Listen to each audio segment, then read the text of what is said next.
Це у нас 1502, 1503, 1505, 1605, там багато буває моделей з таким механізмом. Дивимося, знімаємо, підтягаємо вверх, підсунули пінцет під гору. Раз, два. Все, обережно, раз, два, зняли кнопку, перевірили. Все ціле. Бачите, тут такі подвійні ріжки, тут такі кишені. Ось вони. Знімаємо механізм, підтягнули до гори його. Раз, два. Все, механізм зняли. Ось.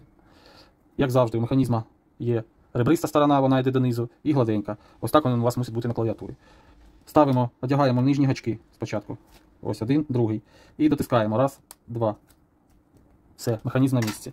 Беремо кнопку і ось так її донизу, під кутом тримаючи. Ось так насунути треба, щоб насунулися механізм на оці кишеньки. Насунули, так трохи опустили, похитали трішки і дотискаємо. Раз, два. Все, кнопка на місці.